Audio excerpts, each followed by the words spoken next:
Selamat bertemu kembali Bapak, Ibu, saudara-saudara semua dalam renungan hari ini. Mari kita bersama membaca Alkitab yang diambil dari kitab Wahyu 6 ayat 2 sampai 8. Dan aku melihat sesungguhnya ada seekor kuda putih dan orang yang menungganginya memegang sebuah panah yang di dalam bahasa Inggrisnya bow. Dan kepadanya dikaruniakan sebuah mahkota, lalu ia maju sebagai pemenang untuk merebut kemenangan.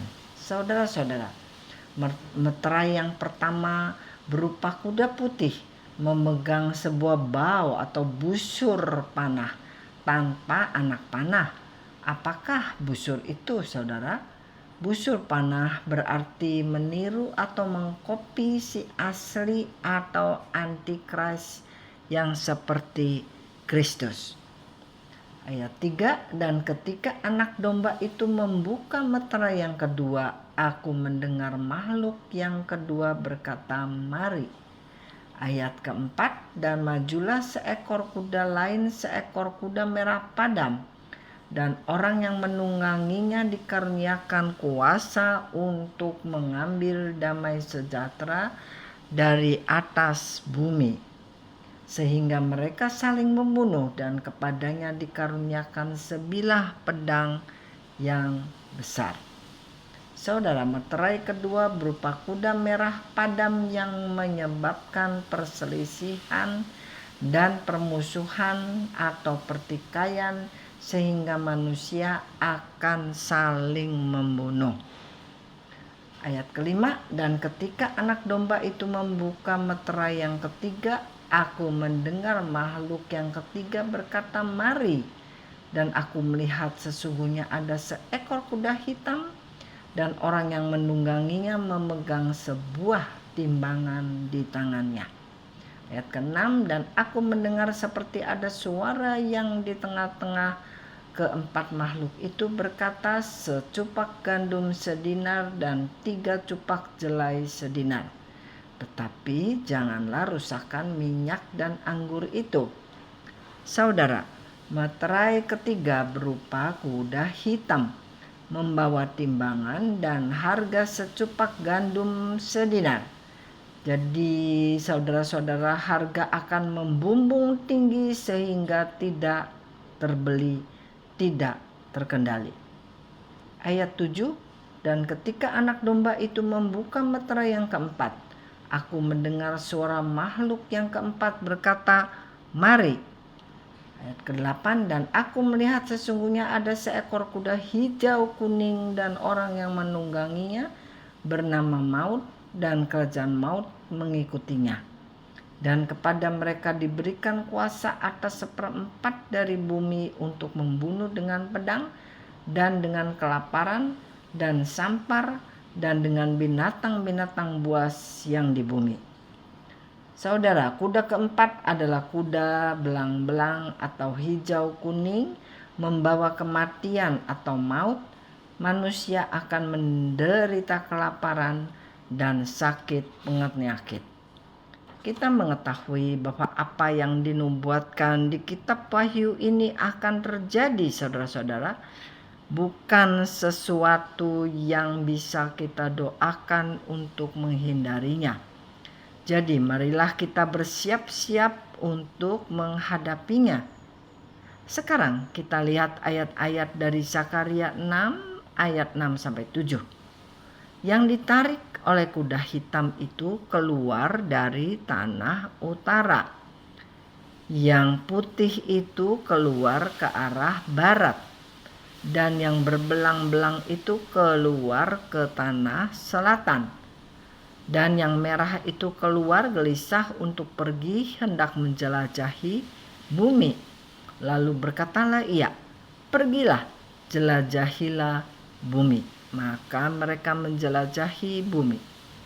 Jadi saudara-saudara, kuda putih keluar ke barat, kuda hitam keluar ke utara, kuda belang-belang atau hijau kuning ke selatan, kuda merah sisanya yaitu ke timur. Semua ini sangat mengerikan, bukan? Kita ingin melihat perlindungan dan penjagaan yang Tuhan Yesus berikan. Dari Yehezkiel 1 ayat 10, muka mereka kelihatan begini. Keempatnya mempunyai muka manusia di depan, muka singa di sebelah kanan, muka lembu di sebelah kiri, dan muka Raja Wali di belakang. Ayat 13, di tengah makhluk-makhluk itu kelihatan seperti bara api yang menyala, seperti suluh yang bergerak kian kemari di antara makhluk-makhluk hidup itu. Dan api itu bersinar, sedang dari api itu kilat sabung menyambung. Saudara, kita bisa ambil selatan adalah belakang, yaitu Raja Wali berjaga. Jadi saya bisa salah, tetapi yang penting kita mengetahui bahwa Yesus sebagai Raja Wali berjaga di arah selatan menghadapi serangan kuda belang atau kuda hijau kuning. Kita mengetahui betapa kejamnya mata Raja Wali. Dia bisa menukik merenggut ular yang di bawahnya.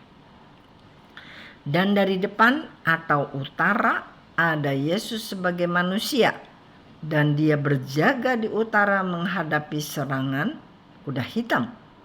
Sebagai manusia, dia mengetahui bagaimana penderitaan kita, bagaimana kesengsaraan kita, dan bagaimana merasa batas kepertahanan kita.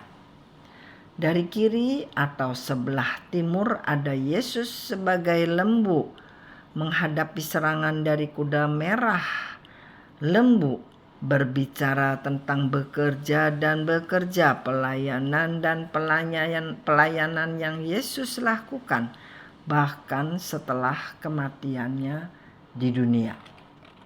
Dari kanan atau barat ada Yesus dengan muka singa menghadapi serangan kuda putih. Singa yang simbol dari raja hutan itu ditakuti semua binatang. Biarlah semua serangan musuh dari juga takut akan singa ini. Bara api yang ada di tengah-tengah makhluk-makhluk hidup itu bisa saja berupa Roh Kudus yang menuntun, menjaga, menasehati, memimpin, atau mengkonsul manusia. Saudara-saudara, semua serangan dari musuh dari 4 penjuru angin ini sangat serius. Tetapi bagi umat percaya, kita percaya bahwa kita hidup di bawah perlindungan dan penjagaan 4 penjuru angin dari Tuhan Yesus, sebagai burung Raja Wali, sebagai singa dari Yehuda, sebagai lembu perkasa, dan sebagai anak manusia yang berkorban untuk keselamatan kita. Dia ikut merasakan penderitaan dan kesengsaraan kita semua. Demikianlah renungan hari ini. Salam damai sejahtera dan kasih karunia Tuhan Yesus untuk kita semua. Maranatha.